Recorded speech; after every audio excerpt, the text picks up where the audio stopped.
Кога се живее во заблуда дека светот почнува и завршува со еден лик, дека вербата на публиката не е постојано на проверка, дека се појавуваат такви што умеат да се носат со улогата, тогаш е јасно незадоволството и гневот, што во сценариото нема место за актери кои не се снаоѓаат или не знаат да играат во новата представа за животот.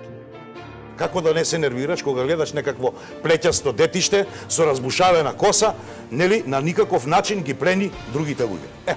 Тоа е заедно. Во една емисија професорот Георгиевски, мислам дека беше овде на Алфа, кажа дека тој одлично да би бил студент по глума, ќе му дал 10. Признанието за одличните актерски способности е предпоставка за успех, особено кога критиката во неколку продолженија ја пишува оној што самиот си ја уништил својата приказна. За свеста дека конечно може и во реалноста да се оствари некоја од оние што досега беа само раскажувани, упатува и навестувањето на критичарот дека на крајот лошото сценарио сепак ќе биде со хепи енд. Откако ќе заврши периодот на бајки, најверојатно единствено што ќе остане ќе биде членството во НАТО и почнатите преговори со Европската унија. Тоа за неколку може би е малку и недоволно и таа бајка не ги задоволува нивните истенчени вкусови за добри приказни, оти навикнати да креираат неудобност, оние што ниту знаат да посочат каде е перспективата. Со сигурност само тврдат дека нашата жилавост ќе ги надживее сите асоциации, па како солуција нудат статус кво.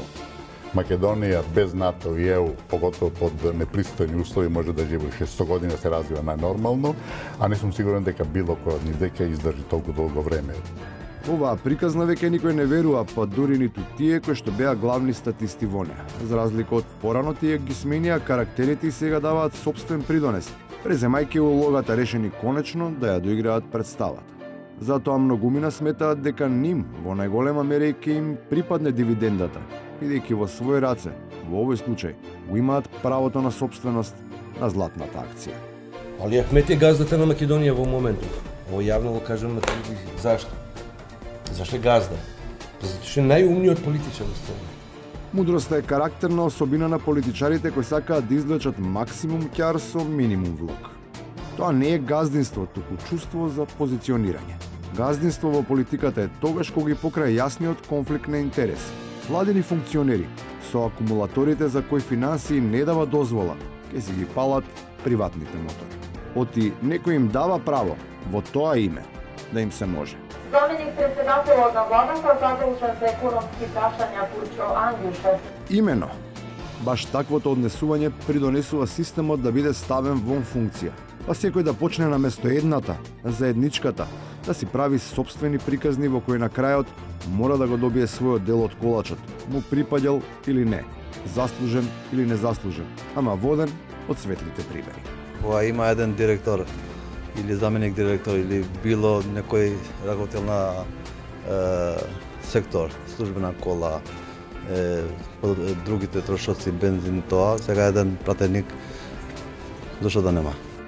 И на крајот, оние што сега размислуваат исто како и претходниците, веројатно е вистински момент да се потсетат каде биле, каде се сега и каде би завршиле. Оти репер треба да им бидат екс-градоначалниците на Делчево и на Берово. Според нашите информации, тие имаат решенија за работни места во шумската полиција и адаптацијата веројатно ќе им биде едноставна. Нивната предност во однос на другите е немерлива, зашто тие ќе имаат неограничена можност за чист воздух. Нешто што со пари не се купува. Со пари воздух не се купува. Ама тие не треба да служат за сонив да се продава магла. Оти таа, кога тогаш, некој нов и посилен ветер ќе ја крене.